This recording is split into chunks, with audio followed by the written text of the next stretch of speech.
మొదటి రాజుల గ్రంథం 19వ అధ్యాయం 8వ వచనం నుండి మనం చదువుకుందాం. ఆ భోజనపు బలము చేత 40 రాత్రింబగలు ప్రయాణము చేసి దేవుని పర్వతమని పేరు పెట్టబడిన హోరేబునకు వచ్చి అచ్చట ఉన్న ఒక గుహలో చేరి బస చేసెను. యెహోవా వాక్కు అతనికి ప్రత్యక్షమై, ఏలియా, ఇచ్చట నీవేమి చేయుచున్నావని అతనిని అడుగగా, ఈ 19వ అధ్యాయపు చరిత్ర యెజబెలు ఏలియాని చంపేస్తాను అని చెప్పేసి ఆమె సమాచారం పంపినటువంటి అంశంతో ఇది ఆరంభమవుతుంది. ఏలియా తన ప్రాణమును కాపాడుకోవటానికి ఇజ్రాయేలు ప్రాంతము నుండి యూదా ప్రాంతంలోకి వచ్చేసి బెయేర్షెబా అనే ప్రాంతంలో తన శిష్యుని అక్కడ విడిచిపెట్టి ఆయన అక్కడ నుండి ఒక దిన ప్రయాణము అరణ్యంలోనికి వెళ్ళిపోతాడు. అలా వెళ్ళిన ఏలియా ఒక బదరి వృక్షం కింద కూర్చుని మరణాపేక్ష కలిగిన వాడై, ఇక చాలునైనా నా పితరుల కంటే నేనేమి గొప్పవాడని కాదు, నా ప్రాణమును తీసుకోమని చెప్పి దేవుని దగ్గర ప్రార్థన చేయడం మొదలు పెడతాడు. అలా ప్రార్థన చేసి అలసిపోయి నిద్రపోతాడు. అప్పుడు దేవుడు మరలా దూత చేత ఆయనకి భోజనం 2 మార్లు భోజనం పంపించిన తర్వాత 2వ మారు ఆయన చేయవలసినటువంటి ప్రయాణమును గూర్చి దూత చేత హెచ్చరింపబడతాడు. 2వసారి భోజనం చేసిన తర్వాత ఆ భోజన బలము చేత 40 రాత్రింబగళ్ళు ఆయన ప్రయాణమును చేసి హోరేబు అనే ఒక పర్వతం దగ్గరికి వచ్చాడు అన్నమాట. అది ఇప్పటి వరకు జరిగినటువంటి చరిత్ర. ఇక్కడ ఈ హోరేబు అనేటువంటి పర్వతాన్ని గురించి కూడా ఈరోజు కొన్ని పాఠాలు మనం నేర్చుకోవాలి. ఏలియా ఆ బదరి వృక్షం దగ్గర నుండి బయలుదేరిని తనకు తెలియకుండానే హోరేబు అనేటువంటి ఒక పర్వతం దగ్గరకు వచ్చాడు. నిజానికి ఏలియా కావాలనుకున్న ఆ స్థలానికి వచ్చిన వాడు కాదు. ఏలియా ఆ స్థలంలో భోజనం చేసిన తర్వాత ఆయన భయం ఇంకా ఆయనలో నుండి వేడిపోలేదు. ఇంకా యెజబెలు మరలా ఈ స్థలం వరకు కూడా రావచ్చు, ఆమె మరలా నా ప్రాణాన్ని తీసే ప్రయత్నం కూడా చేయొచ్చు అనే భయం చేత అనేక ప్రాంతాలకు ఆయన పరుగులు పెడుతూ ఈ హోరేబు అనే ప్రాంతానికి వచ్చి చేరుకున్నాడు. ఆ స్థలంలో ఆయనకి ఒక గుహ కనబడింది. అందులోనికి ప్రవేశించి అందులో ఇక తలదాచుకున్నాడు. గడిచిన ఆ అంశంలో నేను చెప్పాను కదా, ఏలియా దృష్టిలో ఇప్పుడు ఆయన ఎవ్వరికి కనబడలేదు అనే భావనతో ఆయన ఉన్నాడు. కానీ ఒక కన్ను మాత్రం ఆయనను వెంటాడుతూనే ఉంది, ఒకరు ఆయనను గమనిస్తూనే ఉన్నారు. ఇక ఏలియా ఆ గుహలోకి వెళ్ళిపోయి దాక్కున్న తర్వాత దేవుని యొక్క స్వరము ఆయనకు వినబడిందట. ఎందుకంటే దేవునికి రహస్యమైనది ఏది కూడా లేనేలేదు. యెహోవా కన్నులు ప్రతి స్థలం మీద నుండును, మంచివారిని చెడ్డవారిని అవి చూచుచుండును. మనం ఎక్కడికి వెళ్ళినా ఏ స్థలములో దాక్కునున్నా దేవునికి మరుగై ఉన్నది ఏది లేదనే విషయం మనం బాగా గ్రహించగలగాలి. ఏలియా దృష్టిలో ఇక నన్ను ఎవరు చూడలేదు, ఇక నన్ను ఎవరు గుర్తుపట్టలేరు అని అనుకుని ఉండొచ్చు, కానీ దేవుని యొక్క కను దృష్టిలో నుండి మాత్రం ఆయన తప్పించబడలేదు. దావీదు భక్తుడు కూడా 139వ కీర్తనలో ఇదే ప్రార్థన చేస్తాడు. ప్రభువా, నీకు దొరకకుండా రెక్కలు కట్టుకుని నేను ఆకాశానికి ఎగిరిపోదామంటే అక్కడ కూడా నీవు ఉన్నావు. పోనీ పాతాళంలోనికి వెళ్ళిపోయి దాక్కుందామంటే అక్కడ కూడా నీవు ఉన్నావు. సముద్రం యొక్క అంతర్భాగంలోనికి వెళ్ళిపోయి తలదాచుకుందామంటే అక్కడ కూడా నీవు ఉన్నావు. ఎక్కడికి వెళ్ళినా నువ్వు ఉన్నావు నాయనా, ఇక నీ నుండి తప్పించుకోగలిగిన వాడెవడు అని చెప్పి దావీదు తన యొక్క స్థితిని గురించి దేవుని సందులో మొరపెడతా ఉంటాడు అన్నమాట. అంటే దేవుడు లేని స్థలం అంటూ ఏది లేదు, దేవునికి రహస్యమైనది మరుగైనది అంటూ కూడా ఏది లేనేలేదు. అందుకే మనం ఏదైనా కొన్ని పరిస్థితులను బట్టి దేవుని ఎదుట మనం దోషులంగా నిలబడినప్పుడు తప్పించుకోవటానికి పారిపోవడానికి ప్రయత్నాలు చేస్తాం. నేనంటే అవన్నీ పిచ్చి పనులు అని అంటాను. పారిపోవడానికి తప్పించుకోవడానికి ప్రయత్నం చేసేదానికంటే సరెండర్ అయిపోవడమే శ్రేష్టమైనటువంటి పని. ఎందుకు? ఎడుదిరిగి మనం ఎంత పరిగెట్టినా ఎంత అలసిపోయినా మరలా తిరిగి వచ్చి ఆయన దగ్గర సరెండర్ కావాల్సిందే. ఇలా పరుగులెట్టి అలసిపోయేదానికంటే ఆరంభంలోనే ఆయన చేతుల్లో పడ్డామనుకోండి, ఆయన హెచ్చరించి సరిదిద్ది తిరిగి మరలా మంచి మార్గంలో మనల్ని నడిపించడానికి ఆరంభంలోనే మనం అవకాశం ఇచ్చిన వారం అవుతాం. ఏలియా జీవితంలో కూడా అదే పరిస్థితి జరిగింది. తర్వాత వచనాల్లో మనం దాన్ని చూస్తాం. కానీ ఇప్పుడు ఏలియా అటు ఇటు పరుగులెట్టుకుంటూ హోరేబు పర్వతం దగ్గరకు వచ్చిన తర్వాత దేవుని యొక్క స్వరము ఏలియాతోటి మాట్లాడడం ఆరంభించిందట. ఏలియా నువ్వు ఇక్కడ ఏం చేయుచున్నావు అని ఒక స్వరము ఏలియాకు వినబడింది. ఈ హోరేబు అనేటువంటి ఈ పర్వతాన్ని గురించి లేదా అక్కడ జరిగే కొన్ని సంఘటనల గురించి కూడా మనం నేర్చుకోవాలి. ఈ హోరేబు అన్న పర్వతానికి మరొక పేరు ఏంటంటే సీనాయి పర్వతం అని కూడా పిలుస్తారు. ఎందుకంటే ఈ సీనాయి అరణ్యములోనే ఈ పర్వతము కూడా ఉన్నదన్నమాట. అయితే కొంతమంది చరిత్రకారులు చెప్పే మాట ఏంటంటే అక్కడ ఉన్నది ఒకటే పర్వతం కానీ బట్ దానికి 2 తలలు ఉన్నాయి. అంటే అప్ అండ్ డౌన్స్ అనమాట. ఇట్లా ఒక వేవ్ టైప్లో ఆ పర్వతం ఉంటుంది. దానికి 2 ఎత్తైన స్థలాలు ఉన్నాయి. ఒకదానికి సియోను అని, ఒకదానికి హోరేబు అనే పేరు పెట్టారు అని కొంతమంది భావిస్తూ ఉన్నారు. అయితే మరికొంతమంది చెప్పే మాట ఏంటంటే ఆ పర్వతానికి ఒకవైపు భాగాన్నేమో హోరేబ్ అని, మరొక వైపు భాగాన్ని సీనాయి అని పిలుస్తారనేది కొంతమంది యొక్క భావన. కానీ చాలామంది నమ్మేది ఏంటంటే ఈ హోరేబ్ అనే పర్వతం ఒకటే, కానీ అది సీనాయి అనేటువంటి ఒక అరణ్యములో ఉన్నందున దాన్ని సీనాయి పర్వతం అని కూడా పిలుస్తారనేది మరి కొంతమంది భావన. సరే, ఏ స్థలంలో అని ఉండనండి, ఏమైనా కానివ్వండి, కానీ ఆ యొక్క పర్వతానికి ఉన్నటువంటి కొన్ని ప్రత్యేకతలను గురించి ఈరోజు మనం ఆలోచన చేద్దాం.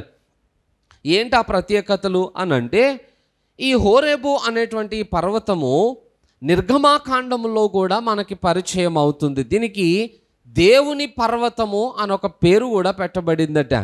మోషే ఐగుప్తు దేశంలో నుండి పారిపోయి ఇత్రో అనేటువంటి ఒక వ్యక్తి ఉన్నాడు. ఆయన యొద్ద గొర్రెలను మేపడానికి ఆయన అక్కడికి చేర్చబడ్డాడు.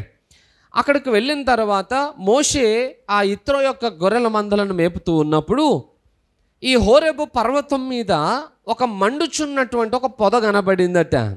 అది మండుతుంది కానీ ఆ పొద మాత్రము తగలబడట్లేదు, అది కాలిపోవట్లేదు. ఏంటి విచిత్రము అని చెప్పి మోషే ఆ స్థలాన్ని చూడడానికి, అద్భుతాన్ని చూడడానికి దగ్గరికి వెళ్ళినప్పుడు మోషేకి దేవుని స్వరం వినబడింది. మోషే, ఇది పరిశుద్ధమైన స్థలము గనుక నీ చెప్పులను విడిచి పక్కకు పెట్టేసేమని చెప్పి దేవుడు మాట్లాడతాడు అనమాట.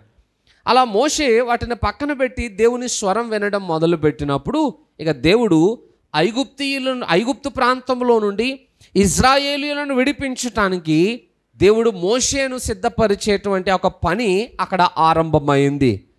అంటే ఈ హోరేబు పర్వతంలో మొదటగా జరిగినటువంటి ఒక సంఘటన మోషే దేవుని చేత దర్శింపబడము అనేటువంటి ఒక సంఘటన ఆ స్థలంలో జరిగింది. నెక్స్ట్ రెండవ సంఘటన ఏంటనంటే ఈ మోషే దేవుని స్వరాన్ని విని ఇక తాను సిద్ధపరుచుకుని ఐగుప్తునకు వెళ్ళి ఇజ్రాయేలీయులను తిరిగి మరలా అదే ప్రాంతము గుండా, అదే మార్గం గుండా తీసుకుని వస్తూ ఉన్నప్పుడు ఇదే స్థలానికి మరలా తిరిగి వస్తారు. ఈ యొక్క స్థలానికి రెండవసారి మనం పిలిచేటప్పుడు సీనాయి పర్వతము అని అక్కడ పిలువబడింది అన్నమాట. నిర్గమకాండములోనే 33 అధ్యాయాల దగ్గరకు వచ్చేటప్పటికి మోషే 40 రాత్రింబగళ్ళు ఈ పర్వతం మీద దేవునితో సమయము గడిపినటువంటి అనుభవం మనకు పరిచయం అవుతుంది. అక్కడే మోషే దేవుని యొక్క 10 ఆజ్ఞలు కలిగినటువంటి పలకలను దేవుని దగ్గర నుండి పొందుకుంటాడు. ప్రత్యక్ష గుడారాన్ని ఎలాగో నిర్మించాలో ఆ నమూనా కూడా దేవుడు మోషేకి ఇవ్వడం జరిగింది. పైగా ఇశ్రాయేలీయులు జీవించవలసినటువంటి ఆ కట్టడలను, ధర్మశాస్త్రపు విధులన్నిటినీ కూడా దేవుడు అదే స్థలంలో మోషేకి బయలుపరిచినటువంటి సందర్భం అన్నమాట. ఆ స్థలములో 2 సార్లు మోషే 40 దినములు అక్కడ దేవునితో మాట్లాడుతున్నటువంటి అనుభవము ఆయన జీవితంలో మనం చూస్తాం. నెక్స్ట్ 3వసారిగా మరలా మనకి ఏలియా సంఘటనలో ఆ సందర్భం పరిచయం అవుతుంది. ఇప్పుడు ఏలియా కూడా ఎక్కడికి వచ్చాడు? మరలా ఆ హోరేబు అనే పర్వతం దగ్గరికి వచ్చాడు అన్నమాట. అయితే దేవుని ఆశ ఏంటనంటే ప్రతి సంఘము కూడా ఒక హోరేబు పర్వతంలాగా మారాలి అనేది దేవుని యొక్క ఆలోచన. ఎందుకు సంఘములు ఇలాగూ మారాలి అని దేవుడు ఆశిస్తున్నాడనంటే ఇక్కడ 3 సంఘటనలు జరిగాయి. ఆ 3 సంఘటనలు కూడా ప్రతి సంఘములో జరగాలనేది దేవుని యొక్క ఆలోచన. మొదటి సంఘటన, దేవుడైన యెహోవా మోషేతో మాట్లాడుతూ మోషేని దేవుని యొక్క చిత్తమును నెరవేర్చటానికి సిద్ధపరిచినటువంటి ఒక సందర్భం. ఒక్క మాటలో మనం చెప్పాలనంటే పరిచర్య కొరకు మోషేని సిద్ధపరుస్తున్నటువంటి ఒక సంఘటన ఆ హోరేబు పర్వతం దగ్గర జరిగిందన్నమాట. ప్రతి సంఘములో కూడా ఇటు కార్యము జరగాలనేది దేవుని యొక్క ఆశ. ఎందుకంటే బైబిల్లో రాయబడి ఉంది, కోత విస్తారమే కానీ పనివారు కొదువుగా ఉన్నారు. కోతకు పనివారిని పంపమని మీరు తండ్రిని వేడుకొనండి అని చెప్పి యేసు ప్రభు చెప్పాడు. ప్రతి సంఘములో కూడా దేవుని కొరకు పరిచర్య చేయటానికి, నశించిపోయే ప్రజల యొద్దకు పంపబడటానికి కొంతమంది నాయకులు సంఘముల్లో నుండి లేవనెత్తబడాలట. సహజంగా ఈనాటి కాలంలో సంఘముల పరిస్థితి ఎలాగైపోయిందనంటే, అందరము కలిసి ఒకటే చోట గుంపుగా ఉండిపోవడానికే ఆసక్తి చూపిస్తూ ఉన్నాం. ఇప్పుడు మనకు స్థలం సరిపోలేదు అనుకోండి, మనం ఏం చేస్తున్నాం, ఆరాధనలు పెంచుకుంటూ వెళ్ళిపోతూ ఉన్నాం. అసలు దేవుని పద్ధతి ఇది కాదు. స్థలాలు నిజానికి పెద్దగా అవసరం లేదు. ఒకవేళ సంఘము హోరేబులాగా మారినట్లయితే సంఘానికి పెద్ద పెద్ద స్థలాలు అవసరం లేదు. ఎందుకు అవసరం లేదు? మనం సీనియర్స్ అని చెప్పుకుంటాం సంఘంలోనికి వెళ్ళినప్పుడు. అసలు నేను ఎప్పటి నుండి ఉన్నానో తెలుసా ఈ సంఘంలో, సంఘం పుట్టినప్పటి నుండి ఉన్నాను అని చెప్పి గొప్పగా చెప్పుకుంటాం. నేను అంటాను, చాలా మంచి విషయం అండి, నిజంగానే మీరు సంఘం పుట్టినప్పటి నుండి ఇక్కడే ఉన్నారు కాబట్టి ఇక మీదట ఇక్కడ ఉండకూడదు మీరు అని చెప్పి అలాంటి వాళ్ళందరినీ సంఘంలో నుండి వెళ్ళగొట్టాలట. ఎక్కడికి? లోకంలోని కాదు. ఆ సీనియర్స్ అని చెప్పుకునే వాళ్ళందరినీ కూడా దేవుని పని చేయుట కొరకు లోకంలోనికి పంపుతూనే ఉండాలి. మనమేమో అందరం కలిసి ఒకటే చోట గుంపుగా ఉండాలని మనం ఆలోచన చేస్తాం. మనం ఒకటే చోట గుంపుగా ఉండటం కాదు, మన జీవితాలను మనం మార్చుకుని మనం అందరము కూడా దేవుని కొరకు పని చేయటానికి మనం బయలుదేరడానికి అలవాటు చేసుకోవాలట. సర్వీసులు పెంచడం కాదు. ఉన్న వాళ్ళని బయటకు వెళ్ళగొట్టామనుకోండి, వాళ్ళు వెళ్ళి వేరే స్థలాల్లో పరిచర్యను ఆరంభించటం, ఆ ప్రాంతాల్లో దేవుని కొరకు సువార్తను ప్రకటించటం, ప్రజల కొరకు ఆత్మలను సంపాదించటం వలన పరిచర్య విస్తరింపబడుతుంది, దేవుని యొక్క ప్రణాళిక నెరవేర్చబడుతుంది. కానీ ఈనాడు సేవకులు అట్లాగే మారిపోయారు, విశ్వాసులు కూడా అట్లాగే మారిపోయారు. ఎలాగా? సేవకుల ఆలోచన ఏంటనంటే, అందరూ ఒకటే చోట ఉన్నారనుకోండి, మా సంఘానికి ఎంతమంది వస్తారో తెలుసా అని ఒక నెంబర్ చెప్పుకోవడానికి ఉంటుంది అన్నమాట. అందుకోసము సంఘం నుండి ఎంతమంది ఉన్నారో చూడండి అని చెప్పుకోవాలని సేవకులు పరిచర్యగా పంపట్లేదు. విశ్వాసులు కూడా ఎలాగైపోయారనంటే, మనం అక్కడికి వెళ్ళిపోతే ఈ అడావుడి మిస్ అయిపోతామేమో, కాబట్టి మనం మళ్ళా మెయిన్ చర్చిలోనే ఉండిపోవాలి, మనం కూడా ఆ కార్యక్రమాల్లో ఉండిపోవాలని చెప్పి సంఘంలో ఉన్న విశ్వాసులు కూడా ఈ కార్యక్రమాల మీదనే దృష్టి పెడుతున్నారు, కానీ దేవుని పరిచర్య మీద దృష్టి పెట్టే వాళ్ళు లేరట. ఒకవేళ పంపించినా అక్కడేం జరుగుతుందో, అందరూ అక్కడే ఎంజాయ్ చేస్తూ ఉన్నారు, మేము మాత్రం ఇటు వచ్చేసాం, ఈ విధమైన భావనే ప్రజల్లో నిండిపోయిందట. అందుకే దేవుడు కూడా ఏం చేస్తాడో తెలిసి అప్పుడప్పుడు సంఘములను చెదరగొట్టే ప్రయత్నం చేస్తాడు. అపోస్తుల కార్యం 1వ అధ్యాయం 8వ వచనంలో ఉన్న మాట ఏంటి? పరిశుద్ధాత్మ మీ మీదకి వచ్చినప్పుడు మీరు శక్తి నొందెదరు. అప్పుడు మొదట యెరూషలేములోను, తర్వాత యూదయ సమరయలోను, తర్వాత బూదిగంతములంతటా మీరు నాకు సాక్షులయ్యుందురు. దేవుని ప్లాన్ ఏంటో దేవుడు 1వ అధ్యాయంలోనే చెప్పేశాడు అపోస్తుల కార్యంలో. బట్ ఆదిమ సంఘం మాత్రము అది మర్చిపోయింది. అందరూ ఒకటే చోట వస్తారు, ప్రతిరోజు ఎంతోమంది చేర్చబడతా ఉన్నారు. ఫస్ట్ ఒక 3,000 అన్నారు, తర్వాత ఒక 5,000 అన్నారు. ఆ తర్వాత సంఘం యొక్క సంఖ్య ఏంటో లెక్క చెప్పలేదు. బహుశా నేను అనుకుంటాను లెక్క పెట్టలేక వదిలేసి ఉంటారు వాళ్ళు. అందరూ ఒకటే చోట గుంపుగా ఉండి ఆరాధన చేస్తున్నారు, కానీ ఆ 1వ అధ్యాయం 8వ వచనాన్ని వాళ్ళు మర్చిపోయారట. బట్ దేవుడు మర్చిపోడు కదా. అందుకే ఏం చేశాడనంటే 8వ అధ్యాయం 1వ వచనంలో ఉన్న సంఘటనను దేవుడు వారి జీవితంలోకి అనుమతించాడట. ఏమని? సంఘమును హింసించు వారిని వారి మధ్యలోనికి పంపించగానే సంఘము చల్లా చెదురైపోయింది. ఎవరికి నచ్చిన ప్రాంతానికి వాళ్ళు వెళ్ళిపోతున్నారు, గుంపులుగా వెళ్ళిపోయేటప్పుడు వాళ్ళు చేసిన పని ఏంటో తెలుసా? ఒక ప్రాంతానికి వెళ్ళడం, అక్కడ సువార్తను ప్రకటించడం, అక్కడ ఒక సంఘం స్థాపించడం, మళ్ళీ అక్కడ నుండి ఇంకో ప్రాంతానికి వెళ్ళడం, అక్కడ సువార్త ప్రకటించి సంఘం స్థాపించడం. అలాగా ఎన్నో ప్రాంతాలని సువార్తతో నింపుకుంటూ ప్రజల యెరూషలేమును విడిచిపెట్టి వెళ్ళిపోయారట. అలా వెళ్ళిపోయినటువంటి ఆ ప్రాంతాలకి తర్వాత అపోస్తలులు పంపించబడ్డారు. అక్కడ సంఘాన్ని వారు బలపరిచిన సందర్భాలు మనం బైబిల్లో చూస్తాం. నేనంటాను, ఈరోజు ప్రతి సంఘము అట్టి అనుభవంలోనికి వస్తే పరిచర్య ఎంత అద్భుతంగా విస్తరింపబడేదో ఆలోచన చేయండి. హల్లెలూయా. కానీ హోరేబు అనుభవంలోనికి ఈనాటి సంఘాలు రావట్లేదు. అందరం గుంపుగా ఒకచోట పడి ఉంటున్నామే తప్ప దేవుని పని చేయటానికి ఎవరము ఉన్న స్థలంలో నుండి బయటకు వెళ్ళేటువంటి ఆలోచన మన జీవితాల్లో కనబడట్లేదట. మరి ఒకవేళ అలా అనుకుంటుంటే ఈరోజు ఎన్నో ప్రాంతాల్లో పరిచర్య జరిగేది కాదు. ఎవరో ఒకళ్ళు హోరేబు అనుభవంలోనికి వచ్చారు కాబట్టి ఈ కార్యం జరిగింది. ఈరోజు మనం కూడా అటు అనుభవంలోనికి రావాలనేది దేవుని ఆశ. ఇక రెండవ సంఘటన ఏంటంటే సీనాయి పర్వతం దగ్గర జరిగిన మరొకటి. మోషే 40 రాత్రింబగళ్ళు దేవునితో సమయాన్ని గడుపుతున్నటువంటి ఒక సందర్భం. మోషేకి అక్కడ దేవుడు ఏం తెలియజేశాడట? ధర్మశాస్త్రమును దేవుని యొక్క కట్టడలను దేవుడు మోషేకి తెలియజేశాడు. ప్రతి సంఘము హోరేబులాగా మారితే సంఘం దగ్గరకు వచ్చిన ప్రతి వ్యక్తి ఏం నేర్చుకోవాలి? దేవుని కట్టడలను గురించి నేర్చుకోవాలి. కానీ ఈనాడు సంఘాలలో దేవుని కట్టడల కంటే కట్టుకథలు నేర్పించటమే ఎక్కువైపోయింది. ప్రజలట దురద చెవులు కలిగిన వాళ్ళుగా మారిపోయారట. అందరూ తమకు అనుకూలమైన బోధనే ఇష్టపడుతున్నారట, కానీ దేవుని లేఖనాలలో ఉన్నటువంటి సత్యాన్ని గ్రహించటానికి ఎవరికి ఇష్టం అనిపించట్లేదట. ప్రతి ఒక్కరికి ఒక ఆశ ఉంటుంది. మందిరంలోనికి వచ్చేటప్పుడు దేవుడు ఈరోజు నాతోటి ఏదన్నా మాట్లాడితే బాగున్ను అని అనుకోవడం మంచిదే, కానీ నాకు ఇష్టమైనట్టుగానే మాట్లాడాలి అని అనుకుని దేవుని మందిరానికి వచ్చే వాళ్ళు కొంతమంది ఉంటారు. ఏంటనంటే దేవుడు మిమ్మల్ని దీవించునుగాక. ఆ ప్రసంగం చేస్తే ఎంత ఇష్టమో జనాలకి.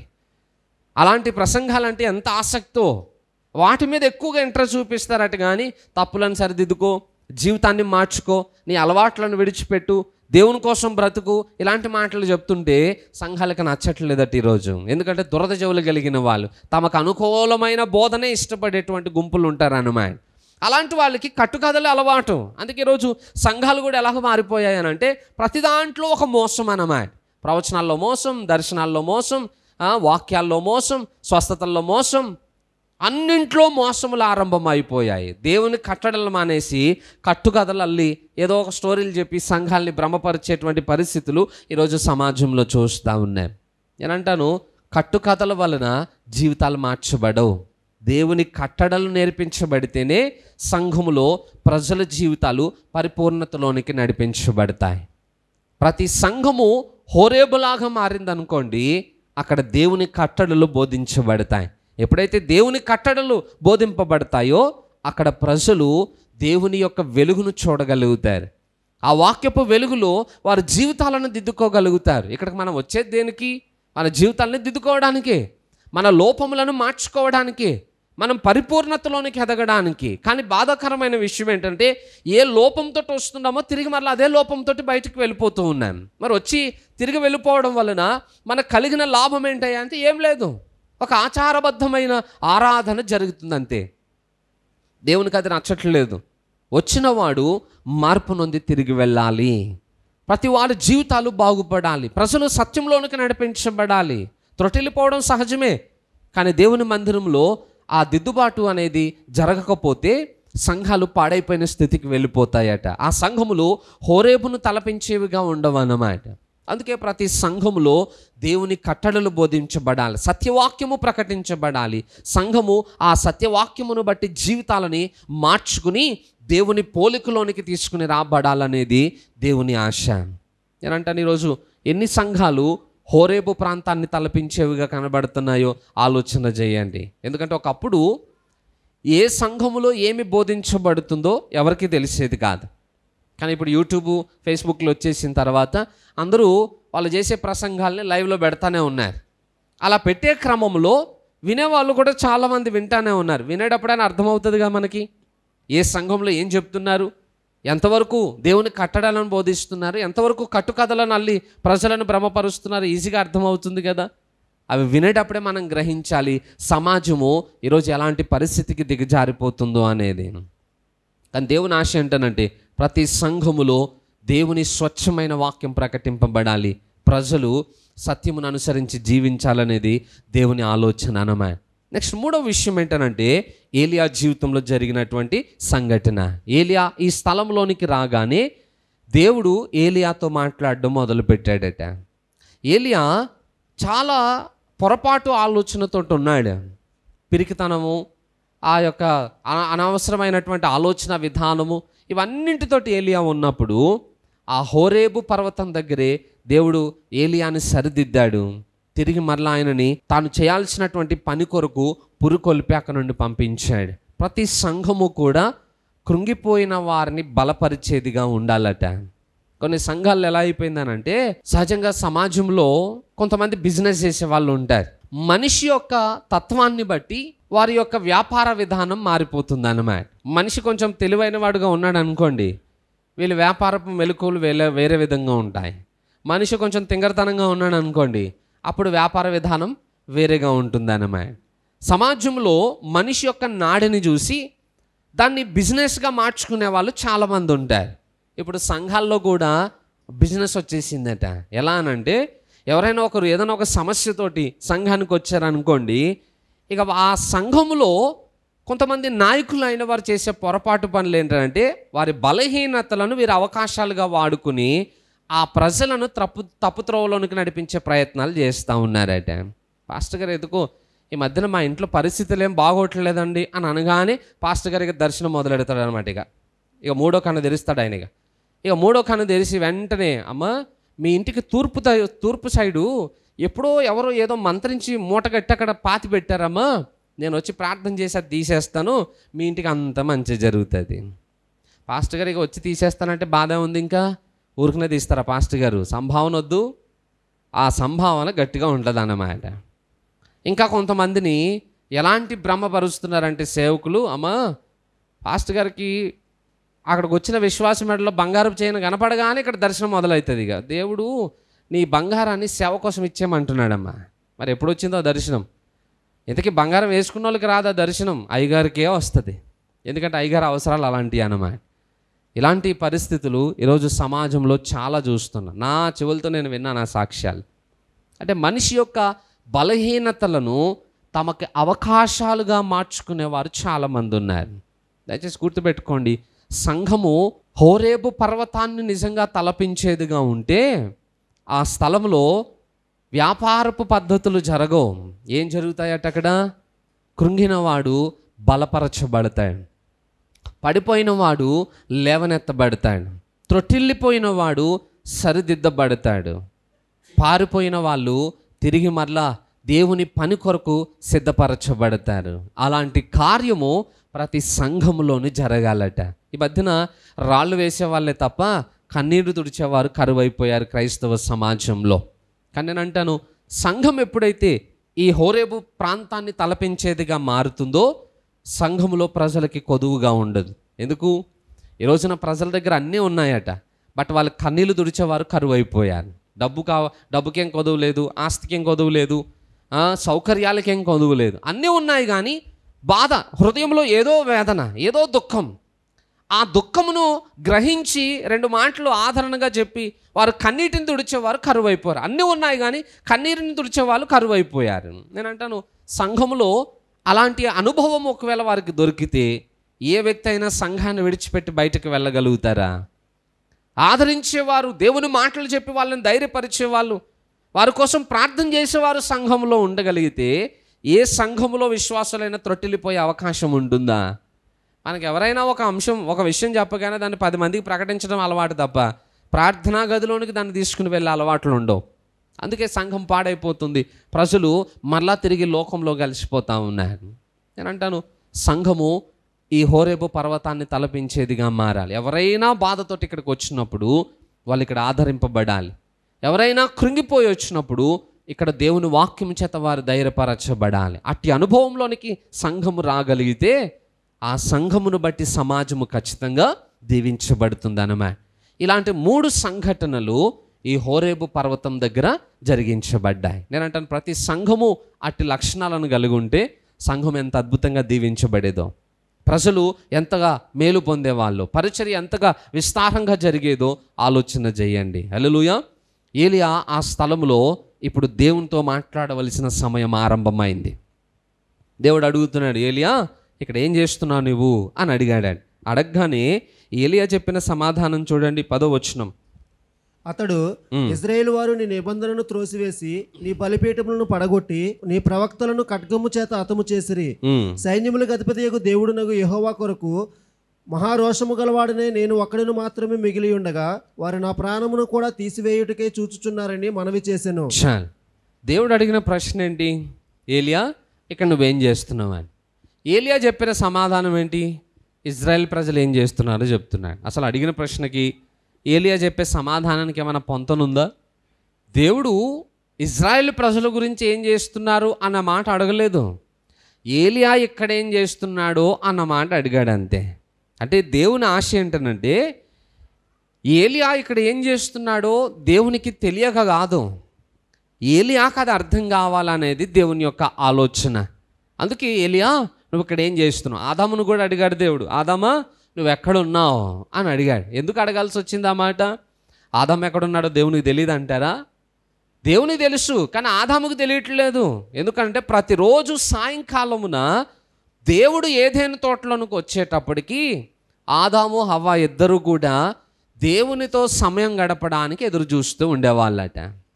రోజు వచ్చే సమయానికి దేవుడు వచ్చాడు, కానీ ఆ రోజు వాళ్ళిద్దరు కనపట్టలేదు. అక్కడ వెళ్ళిపోయి చెట్ల చాటును దాక్కుని ఉన్నారట. వారి దిగంబరత్వమును బట్టి దేవునికి భయపడిన వారై వెళ్ళిపోయి దాక్కున్నాయి. దాక్కోగానే దేవుడు అడుగుతున్నాడు, ఆదామా ఎక్కడున్నావు? ప్రభు ఇగో ఇక్కడ పలానా స్థలంలో ఉన్నా. అక్కడ ఎందుకున్నావు? నువ్వు రోజు ఎక్కడుండాలి? అసలు ఈ స్థలానికి నువ్వు ఎక్కడుండేవాడివి రోజుని? ఇప్పుడు ఎక్కడున్నావు? ఆదాముకు అది అర్థమైతే ఆదాము యొక్క జీవితము సరిదిద్దబడుతుంది. ఏలియాను కూడా అదే ప్రశ్న అడుగుతున్నాడు, ఏలియా నువ్వు ఇక్కడ ఏం చేస్తున్నావు? ఒక ప్రవక్తవు కదా, ప్రజలకి దేవుని స్వరాన్ని అందించవలసిన వాడవు కదా, పాడైపోతున్న సమాజాన్ని నువ్వు బాగు చేయవలసిన వాడవు కదా, మరి ప్రజలెవ్వరూ లేని చోట ఇక్కడ నువ్వేం చేస్తున్నావయ్యా? ఇక్కడ నీకేం పని ఉంది? ఇక్కడికి నిన్ను ఎవరు రమ్మన్నారు? ఇక్కడ ఏం చేస్తున్నావు నువ్వు? అది దేవుని ప్రశ్న. కానీ ఏలియాకి తానేం చేస్తున్నాడో గ్రహించే స్థితిలో లేడు.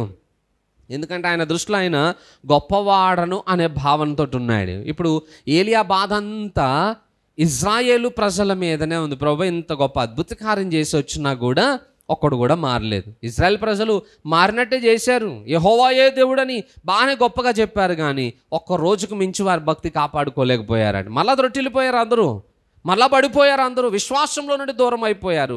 ఏలియాకి అది చాలా బాధను కలుగజేసిందట. అందుకే ప్రభు వాళ్ళందరూ చూసావు ఆయన ఎలా చేస్తున్నారని చెప్పి వాళ్ళని గురించి మాట్లాడుతుండే. నేను అంటున్నాను, ఈరోజు మన జీవితంలో కూడా ఈ ప్రశ్న చాలా ప్రాముఖ్యమైనది.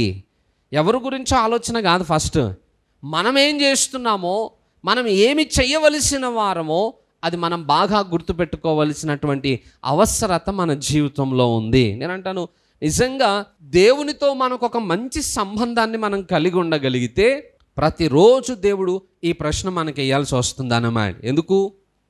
ఇప్పుడు ఆదివారం కొంతమంది చర్చి మానేసి ఇంట్లోనే కూర్చునే వాళ్ళు ఉంటే ఆ టయానికి దేవుడు ఏం ప్రశ్న వేయాలి? ఏం చేస్తున్నావు ఇక్కడ? ఎక్కడుండాలి నువ్వు? ఆదివారం ఈరోజు ఎక్కడుండాలా? చర్చిలో ఉండాలి. మరి ఇక్కడ ఏం చేస్తున్నావు అని గట్టిగా క్లాస్ వేస్తాడా లేదా దేవుడు? కొంతమంది ప్రార్థనా సమయానికి, అంటే వారు రోజు ప్రార్థన చేసుకునే టైంకి ప్రార్థనా గదిలోనికి రారు, ఎక్కడో ఏదో పనిలో బిజీ అయిపోయి ఉంటారు. ఆ టైంకి దేవుడు వచ్చి వెయిట్ చేస్తూ ఉంటాడు. దేవుని మనస్తత్వమే అది, తన బిడ్డలతో సమయం గడపాలని. కరెక్ట్గా రోజు వచ్చేటానికి మనం ప్రార్థనకి రాలేదనుకోండి, అప్పుడు కూడా అడుగుతాడు, ఏం చేస్తున్నావు ఇక్కడ? ఎక్కడుండాలి? ఎక్కడున్నావు? అడగడంటారా దేవుడు? ఖచ్చితంగా అడుగుతాడు. చాలా విషయాలు మన ఆధ్యాత్మికంగా కొన్నిసార్లు కాలమును బట్టి మనం అభివృద్ధి చెందాం, ఉన్న స్థితిలోనే ఉండిపోతాం. ఏదో నామమాత్రమైన భక్తి అనమా, ఉన్నామంటే ఉన్నాం అన్నట్టుగా ఉంటుంది అన్నమా. కానీ దేవునికి అది నచ్చదు. ఆధ్యాత్మికంగా కూడా ప్రతి విశ్వాసి అభివృద్ధి చెందాలనేది దేవుని ఆలోచన. అలాంటి టైంలో దేవుడు అడుగుతాడు, సంవత్సరాలు గడిచిపోతున్నాయి, ఇక్కడ ఏం చేస్తున్నావు? ఇంకెదగవా? ఇలానే ఉండిపోతావా చిన్నపిల్లోడికిలాగా? ఇంకా అదే వాక్యం చదువుకో, ప్రార్థన చేసుకునే బోధలే వింటావా? ఆధ్యాత్మిక విషయాలు నేర్చుకోవా? లోతైన అనుభవంలోనికి రావా? ఇంకా ఇలా వెనకాలే ఉండిపోతావా? నీ వెనకాల వచ్చిన వాళ్ళందరూ నేను దాటుకుని వెళ్ళిపోతుంటే నువ్వు ఇక్కడ ఏం చేస్తున్నావయ్యా అని దేవుడు అడగడంటారా మనల్ని? ఖచ్చితంగా అడుగుతాను. నేను అంటాను, ఆ ప్రశ్న వేసుకునేదాకా ఎందుకు తెచ్చుకోవాలి అని అంటాను. ఎందుకంటే ఆ ప్రశ్న వేయడంలోనే దేవుని కోపము ఉంటుంది, దేవుని బాధ కూడా ఉంటుంది. దేవుని కోపం ఏంటనంటే, ఇన్ని అవకాశాలు ఇచ్చి ఇన్ని రకాలుగా నేను వసతులు వీళ్ళకి సమకూరుస్తున్నా, వీళ్ళు మాత్రం ఆధ్యాత్మికంగా ఎదగట్లేదే అనే కోపం ఒకటి ఉంటుంది. రెండోది బాధ కూడా ఉంటుందట. అయ్యో వీళ్ళు ఇంకా పసిపిల్లల్లానే ఉండిపోయారే, ఇలానే ఉండిపోతే కొంతకాలానికి వీళ్ళు త్రొట్టిల్లిపోతారు కదా, నేను చేసిన త్యాగం వీళ్ళ జీవితాల్లో వృధా అయిపోతుంది కదా అనేటువంటి బాధ కూడా దేవుని జీవితంలో ఉంటుందట. ఈరోజు మన జీవితంలో కూడా బహుశా దేవుడు అదే ప్రశ్న మనకి వేయాల్సి వస్తుందేమో. కొన్నిసార్లు మందిరంలో ఉన్నప్పుడు కూడా దేవుడి ప్రశ్న వేయాల్సి వస్తుంది. ఎందుకు? లాస్ట్ టైం చెప్పాను కదా, మందిరంలో ఉన్నట్టే ఉంటాం కానీ మనం మళ్ళీ అటు ఇటు పోతానే ఉంటాం. అలా వెళ్ళినప్పుడల్లా మళ్ళీ అడుగుతాడు, ఎక్కడున్నావు, ఎక్కడికి వెళ్తున్నావు? మందిరంలో ఉన్నప్పుడు అటెన్షన్ ఎక్కడ ఉండాలి? మందిరంలోనే ఉండాలి. మైండ్ అటు ఇటు ఎందుకు పోతుంది అని చెప్పి మళ్ళీ దేవుడు అక్కడ కూడా ఇంకో ప్రశ్న వేయాల్సి వస్తుంది అన్నమా. ఇలా ప్రతిసారి దేవుడు బెత్తం పట్టుకుంటేనే మన జీవితాలు దిద్దబడతాయి. కానీ మనం ఏం చేస్తామో తెలుసా? అడిగిన దానికి సూటిగా సమాధానం చెప్పం. ఏలియాకులాగా అనవసరమైన వాటన్నిటినీ సమాధానంగా తీసుకుని వస్తాం. దయచేసి ఈరోజు మన జీవితంలో మనం నేర్చుకోవలసినటువంటి పాఠం ఏంటనంటే, ప్రతి విశ్వాసి కూడా హోరేబు అనుభవంలోనికి రాగలగాలి. అక్కడికి రాగానే దేవుడు అడిగిన ప్రశ్న, ఏలియా నువ్వు ఇక్కడ ఏం చేస్తున్నావు? ఏం చెయ్యాలి? నువ్వేం చేస్తున్నావు? నేను అడుగుతున్నాను, ఒకవేళ అదే ప్రశ్న ఈరోజు ఇక్కడ మనల్ని అడిగాడు అనుకోండి, దేవుడు ఆన్సర్ ఏమైనా ఉందా మన దగ్గర? ఎక్కడుండాలి, ఎక్కడున్నారు అని అంటే ఇప్పుడు సింపుల్గా చెప్పేస్తాం, ప్రభా నీ మందిరంలోనే ఉన్నాను నాయన, పొద్దున్నే 7 గంటల ఆరాధనకు వచ్చేసానంటే ఎంత నిద్ర త్యాగం చేసుకున్నానో చూడు, ఎంత సిద్ధపాటు కలిగి వచ్చానో చూడు, ఎంత అందరికంటే ఎంత ఆసక్తితో వచ్చేసానో చూడని బాగానే చెప్పుకుంటాం. కానీ నేను అంటాను, ఆధ్యాత్మికంగా ఎక్కడున్నావయ్యా అని అడిగితే ఏమైనా సమాధానం ఉందా? అందుకే ఇంకా పసిపిల్లల స్థానంలోనే ఉండిపోకండి. మనం ఏ స్థితిలో ఉండాలో అది మనం గ్రహించగలగాలి. ఎక్కడికి రావాలో అది మనం గ్రహించగలగాలి. ఆధ్యాత్మికంగా ఉన్న స్థితిలోనే ఎప్పుడు ఉండిపోకూడదు. ముందుకు వెళ్తూనే ఉండాలి, సాగిపోతూనే ఉండాలి. గమ్యాన్ని చేరుకునే ప్రయత్నం మనం చేయగలగాలి. అప్పుడే మన జీవితాలు దీవించబడతాయి. హల్లెలూయా. సో ఈరోజు మనల్ని ఒకవేళ దేవుడు అడిగితే ప్రశ్నకి సమాధానం ఏదైనా ఉందా? అడగక మునిపే మన జీవితాలు సరిదిద్దుకోవడం మనకు ఆశీర్వాదకరం. ఎందుకంటే ఆ ప్రశ్న అడిగాడంటేనే ఇక మనం అవమానానికి గురి చేయబడ్డట్టే అన్నమాట. ఆ ప్రశ్న అడిగేదాకా తెచ్చుకునే పరిస్థితి మన జీవితంలో రాకమునిపే మనం మేలుకొలుపు పొంది ఉండడం మంచిది. నెక్స్ట్ 3వ విషయం ఏంటనంటే, ఏలియా చెప్పిన సమాధానం ఏంటి? ఇజ్రాయేలీల వారు నీ నిబంధనను త్రోసివేసి నీ బలిపీఠములను పడగొట్టి నీ ప్రవక్తలను ఖడ్గము చేత హతము చేసిరి. సైన్యములకు అధిపతియు దేవుడునగు యెహోవా కొరకు మహారోషము గలవాడనై నేను ఒకడను మాత్రమే మిగిలి ఉండగా వారు నా ప్రాణమును కూడా తీయాలని చూస్తున్నారు. ఇప్పుడు ఏలియా మనస్తత్వం అంతా ఏంటనంటే, నేను ఒక్కడనే భక్తిపరుణ్ణయ్యా, నేను ఒక్కడనే నీ కొరకు నిలబడ్డానయ్యా అని చెప్పి దేవుని ఎదుట తన గొప్పతనాన్ని గురించి చెప్పుకుంటా ఉన్నాడు. 2 సార్లు అడుగుతాడు దేవుడి ప్రశ్న. 2 సార్లు కూడా సేమ్ ఆన్సర్ రాయబడింది బైబిల్లో. ఒక కంఠస్థం చెప్పిన వాడు ప్రశ్నకు సమాధానం ఇస్తే ఎట్లా ఉంటుందో ఏలియా చెప్పే సమాధానం కూడా అలానే ఉంటుంది. ఇక్కడ ఒకసారి చెప్పాడు కదా, దేవుడు అంటాడు పర్వతం మీదకి రా, శిఖరం మీదకి రా, నేను నీతో మాట్లాడే పని ఉందనంటే అక్కడికి వస్తాడు. అక్కడికి వచ్చాక మళ్ళీ ఇదే ప్రశ్న అడుగుతాడు, ఏలియా ఇక్కడ ఏం చేస్తున్నావు నువ్వు? 2సారి అయినా మార్పు పొందుతాడేమో, కనీసం 2సారి అయినా నీకు వెలుగుతుందేమో అని 2సారి కూడా అడిగాడట. 2సారి కూడా మళ్ళీ ఇజ్రాయెల్ గురించి మాట్లాడతాడే తప్ప ఈయన ఏం చేస్తున్నాడో చెప్పడు. 2సారి అన్నాడు. ఇక ఏలియా భజన చేయడం మొదలెట్టాడు, ప్రభా వాళ్ళందరూ తప్పిపోయారు నాయన, నేను ఒక్కడనే ఉన్నాను నాయన నీ కోసం అని అంటే ఇక దేవునికి చాలా కోపం వచ్చింది అన్నమాట. సహజంగా మన లైఫ్లో కూడా మనం కూడా చాలాసార్లు ఏలియా వలే ఆలోచిస్తాం, ఏలియా వలే మనం మాట్లాడతాం. ఎందుకనంటే మన దృష్టిలో మనం గొప్ప భక్తిపరులం అనే భావన మన జీవితాల్లో కూడా ఉంటుంది చాలాసార్లు. అసలు నాలాగా ప్రార్థన చేసేవాళ్ళు ఎవరు లేరండి, నా వలే వాక్యం చెప్పేవాళ్ళు ఎవరు లేరండి, వాక్యం చదివేటోళ్ళు ఎవరు లేరండి, నాకులాగా సంఘం కొరకు కష్టపడే వాళ్ళు ఎవరు లేరండి, నాకులాగా భక్తిగా బ్రతికే వాళ్ళు ఎవరు లేరండి, ప్రతిసారి నా వలే నాకులాగా ఎవరు లేరండి అని చెప్పి మనమే గొప్ప వాళ్ళం అని అనుకుంటాం. అలా అనుకున్న ప్రతిసారి దేవుడు ఏమంటాడు తెలుసా? ఆపుతావని భజనిగా, మన భాషలో చెప్పాలంటే ఆపుతావని భజనిగా అని అంటాడు అన్నమాట. ఎందుకు? ఒకసారి ఏలియా చెప్పిన సమాధానానికి దేవుని ఆన్సర్ ఏంటో చూడండి. 18వ వచనం చూడండి. అయినను ఇజ్రాయేలు వారిలో బయలునకు మోకాలునకయు నోటితో వాడిని ముద్దు పెట్టుకొనకయు నుండు 7,000 మంది నాకు ఇంకను మిగిలియుందురు. చాలు, ఎంతమంది ఉన్నారట? ఇంకను 7,000 మంది మిగిలియుందురు. ఏలియా అనుకుంటున్నాడు నేను ఒక్కడనే మిగిలి ఉన్నాను దేవుని కోసం అని. కానీ దేవుడు అంటున్నాడు, అయ్యా నువ్వు ఒక్కడవే నా కోసం ఉండడం కాదు, ఇంకా 7,000 మంది నా కొరకు బ్రతికే వాళ్ళు సమాజంలో ఉన్నారు. నీకు కనపడరు వాళ్ళు, అంత మాత్రాన లేరు అని అనుకోవడం నీ అజ్ఞానం అవుతుందంతే.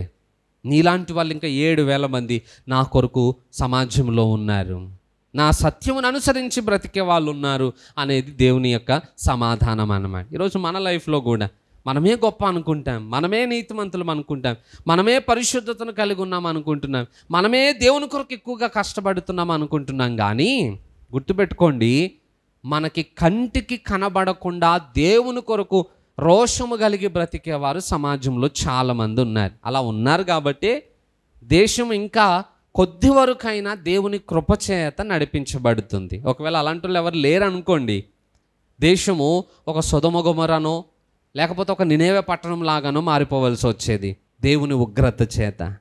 కానీ ఇంకా దేవుడు అవకాశాన్ని ఇస్తున్నాడంటే అర్థం ఏంటి? కొద్దిమంది అయినా నీతిమంతులు ఉన్నారు, సమాజం కోసం మొరపెట్టే వాళ్ళు ఉన్నారు.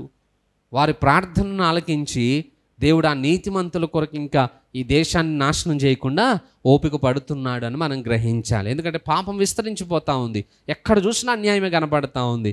దేవుడు ఒక్క మాటతో నాశనం చేయలేడంటారా? కానీ ఇంకా ఆశిస్తున్నాడు. సొదొమ గొమొర పట్టణాలను దేవుడు ఎప్పుడో నాశనం చేయాలనుకున్నాడట. బట్ లోతు అక్కడ నుండి బయటకు వచ్చేదాకా ఆ పట్టణాన్ని దేవుడు ఏమీ చేయకుండా ఊరుకోవాల్సి వచ్చింది.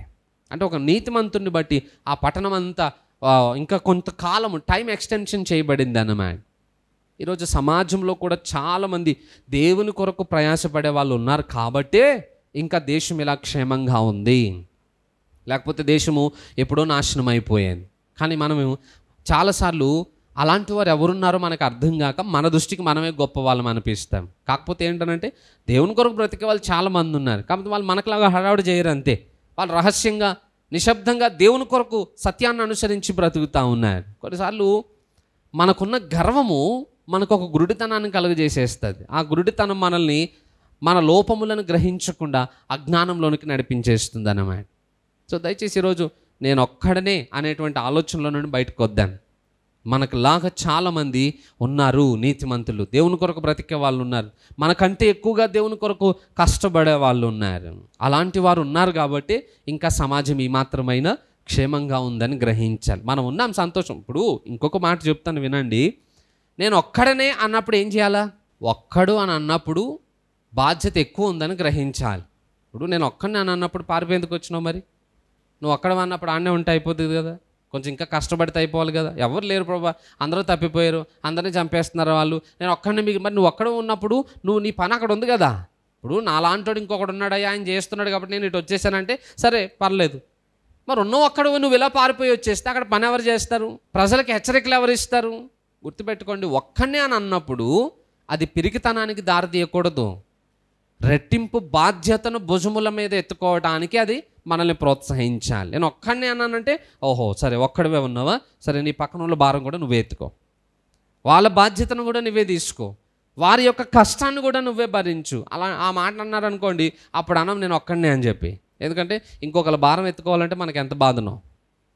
ఒక్కళ్ళమే మనం నీతిమంతులముగా ఉన్నాము అని అనిపించినప్పుడు ఆ ఒక్కడువైనా నువ్వు కరెక్ట్గా నిలబడితే దేవుడు నీ ఒక్కడిని బట్టి గొప్ప కార్యం చేస్తాడు. అయ్యో నేను ఒక్కడినే అని అనుకున్నప్పుడు ఆ బాధ్యత యొక్క భారం ఇంకా నా మీద ఎక్కువగా ఉందని మరి కాస్త శ్రద్ధను మనం కలిగి ఉండే ప్రయత్నం చేయాలి. కానీ మనం ఒక్కళ్ళమే కాదు, మనమే నీతిమంతులం కాదు, మనమే భక్తిపరులం కాదు, మనకంటే గొప్పవాళ్ళు మనలాంటి వాళ్ళు సమాజంలో చాలామంది ఉన్నారు. వాళ్ళు బయలుపరచబడే సమయం ఒకటి వస్తుంది, అప్పటి వరకు ఓపితోటి ఎదురు చూడాలి. కానీ ఈ లోపల మనల్ని మనం హెచ్చించుకుని మనల్ని గొప్పవారుగా చేసుకునే ప్రయత్నం మానేసి మనలాగా చాలామంది ఉన్నారు కాబట్టి దేశం ఇంకా క్షేమం ఉందనేటువంటి ఆలోచనతో మన జీవితాలను కాపాడుకోగలిగితే రేపు మన తప్పులు దిద్దుబాటులోనికి వస్తాయి. మనం కూడా దేవుని కొరకు ఏదైనా కార్యాన్ని చేయటానికి అవకాశాలు దొరుకుతాయి. మంచిది, కొద్ది మాటలు దేవుడు దీవించునుగాక. చిన్న మాట మనం ప్రార్థన చేసుకుందాం. పరిశుద్ధుడా మా ప్రియ పరలోకపు తండ్రి, నీ నామానికి వందనాలు ప్రభా. అయ్యా ఈ రోజునైనా నీ వాక్యము ద్వారా మాతో మాట్లాడి మాకు నేర్పించిన ఈ పాఠముల కొరకు నీకు వందనాలు అయ్యా. ఆ హోరేబు అనుభవంలోనికి ఈ సంఘాన్ని కూడా మీరు నడిపించమని ప్రార్థన చేస్తూ ఉన్నాను. ఇక్కడ నుండి అనేక మంది నాయకులు సిద్ధపరచబడి పంపించబడాలి నాయనా. సమాజంలో నీ సువార్తను నైనా ప్రకటించటానికి, పరిచర్య బలముగా జరగడానికి అనేకులు ఇక్కడ నుండి నీ పని కొరకు లేవనెత్తబడాలి ప్రభా. ఈ సంఘములో నీ కట్టడలు మాత్రమే ప్రకటింపబడాలి నాయనా.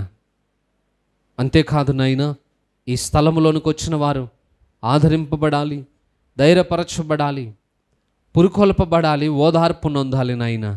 అట్టి కార్యమును ఈ సంఘంలో మీరు నెరవేర్చండి. ఈ సంఘాన్ని ఒక హోరేబు పర్వతంలాగా మీరు మార్చండి నాయనా. గొప్ప పరిచర్య ఈ స్థలంలో జరుగునట్లుగా మీరు ద్వారాన్ని తెరవండి. విన్న మాటలు మాలో ఫలింపు చేయండి. వాక్యానుసారమైన జీవితాన్ని మాకు అనుగ్రహించండి. ఈ మాటలకు లోబడినట్లుగా మా హృదయంలో ప్రేరణను పుట్టించమని యేసు నామములో ప్రార్థిస్తున్నాను తండ్రి. ఆమెన్.